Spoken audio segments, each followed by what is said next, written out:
On a tous déjà eu cette sensation un peu bizarre, non? De retourner, rêve après rêve, dans des endroits qui, n'existent pas, mais qui nous semblent pourtant ultra familiers. C'est ce mystère fascinant qu'on va explorer aujourd'hui, nos mondes de rêves privés. Alors, simple hallucination ou carrément une porte vers autre chose? Cette phrase, trouvée sur Reddit, résume tout parfaitement. Elle capture cette expérience que tellement de gens partagent, ce sentiment de connaître un lieu par cœur, un lieu qui n'existe absolument pas. C'est à la fois super troublant et fascinant, et c'est exactement ça qu'on va essayer de comprendre. En fait, ces endroits, ils forment ce qu'on pourrait appeler nos mondes de rêve privés. Il faut imaginer ça comme des cartes mentales hyper détaillées. Des cartes que notre esprit fabrique, qu'il améliore, et dans lesquelles il nous fait retourner sans cesse, même si, d'un rêve à l'autre, l'histoire qui s'y passe, elle, change du tout au tout. Et ce qui est fou, c'est de voir à quel point ces mondes se ressemblent d'une personne à l'autre. Parfois, c'est une version un peu tordue de la maison de notre enfance, vous savez, ou alors une ville complètement inventée. Mais le truc le plus dingue, c'est ce sentiment, cette reconnaissance. En plein milieu du rêve, on se dit « Ah mais oui, je connais cet endroit, j'y suis déjà venu », alors que dans la vraie vie, il n'existe nulle part. Du coup, ça nous amène forcément à la grande question. D'où est-ce qu'ils sortent ces mondes si complexes? Est-ce que c'est juste notre cerveau qui s'amuse pendant qu'on dort, une sorte de création aléatoire? Ou est-ce qu'il y a quelque chose de plus? La question de leur réalité, c'est vraiment ça le nœud du problème. Ok, pour tenter de percer ce mystère, il faut d'abord comprendre une chose. Le rêve, c'est super fragile. Vraiment. C'est un équilibre hyper précaire, un peu comme un château de cartes. Et ça, les rêveurs lucides, ils le savent mieux que personne.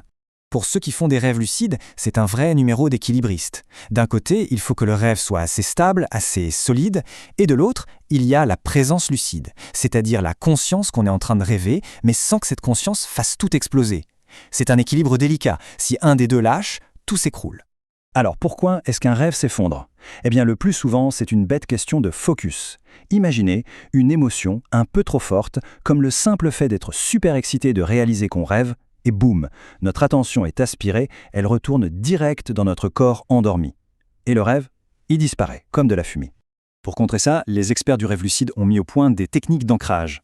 L'idée, c'est de se reconnecter au rêve avec ses sens, toucher un mur, sentir une texture, bref, rendre le truc plus réel. Et puis, il y a des techniques un peu plus étranges, comme regarder fixement ses mains, ou tourner sur soi-même, ou même lécher le sol. Si, on a bien entendu. Apparemment, le choc est tellement bizarre que ça ramène de force la conscience dans le rêve.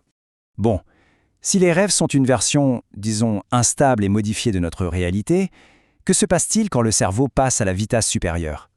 Quand il ne se contente plus de modifier la réalité, mais qu'il la remplace, complètement. Eh bien là, on change de dimension. On entre dans le territoire de l'expérience DMT. Le docteur Andrew Gallimore, un neurobiologiste, a une théorie assez folle là-dessus. Il l'appelle l'hypothèse du commutateur de réalité. Pour lui, le DMT ne fait pas que déformer notre monde. Non, c'est comme s'il changeait de chaîne de télé. Le cerveau se rebranche complètement pour capter une autre réalité, une réalité qu'il décrit comme hyperdimensionnelle. Terence McKenna, qui a beaucoup exploré ces états, l'a dit de façon très directe. Ce n'est pas une distorsion, c'est un remplacement, instantané et à 100%. Essayez d'imaginer ça une seconde.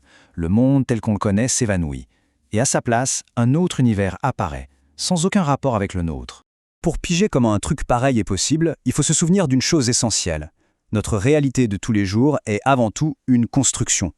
Notre cerveau n'est pas une caméra qui filme le monde passivement, c'est plutôt un superordinateur qui génère un modèle du monde, une simulation ultra performante dont le seul et unique but est de nous aider à survivre.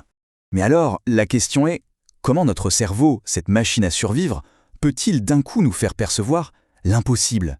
Comment est-ce qu'il peut nous balancer des images, des géométries, des rencontres avec des entités qui ont l'air de venir d'un tout autre univers?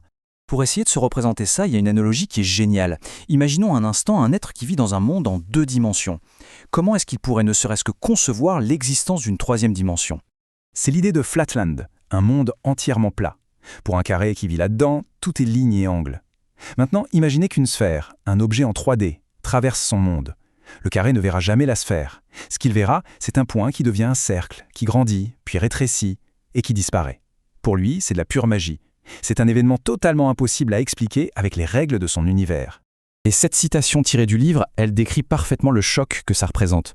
Le carré n'apprend pas juste une nouvelle info, c'est toute sa perception de la réalité, tout son univers qui vole en éclats. Ça doit ressembler un peu à ça de percevoir une dimension supérieure. Il y a une autre théorie qui est tout aussi fascinante, c'est celle de la valve de réduction, rendue célèbre par Aldous Huxley. L'idée, c'est que notre cerveau n'est pas là pour produire la conscience, au contraire, il serait là pour la filtrer. Il agirait comme une sorte de valve qui réduit un flot d'informations absolument gigantesque, celui de la réalité avec un grand R, pour n'en laisser passer qu'un tout petit filet, juste ce qu'il faut pour qu'on puisse fonctionner et survivre. Et si on suit cette logique, les psychédéliques comme le DMT, eh bien ils n'inventeraient rien. Ils ne feraient qu'ouvrir cette valve en grand. Le petit filet d'eau deviendrait un torrent, une cascade d'informations qui nous submerge et qui nous montre des facettes de la réalité qui en temps normal ne sont totalement inaccessibles. Alors, récapitulons. D'un côté, on a nos mondes de rêve, ces créations de notre propre cerveau qui nous semblent si familières, et de l'autre, on a ces expériences de changement de canal d'une intensité qui dépasse l'entendement. Comment est-ce qu'on assemble ces deux pièces du puzzle ? On pourrait voir ça un peu comme les deux bouts d'un même bâton. Le rêve, c'est notre cerveau en mode création libre. Il bricole une réalité à partir de ce qu'il connaît. Le résultat est familier mais fragile. L'expérience DMT, c'est l'opposé. C'est un basculement vers une réalité qui semble externe, ultra stable, cohérente, mais radicalement, profondément étrange. Et ça nous ramène, bien sûr, à la question à $1 million. Est-ce que tout ça, c'est juste dans notre tête, des hallucinations incroyablement complexes, certes, mais des hallucinations quand même, ou bien est-ce que ce sont de vraies fenêtres, des aperçus, même brefs, sur une réalité bien plus vaste que ce que nos 5 sens nous permettent de percevoir? Le philosophe William James a écrit quelque chose de magnifique là-dessus il y a plus de 100 ans. Il disait que notre conscience de tous les jours, c'est juste un type de conscience parmi d'autres, et que tout autour, séparé par le plus fin des voiles, se trouvent des formes de conscience potentiellement complètement différentes.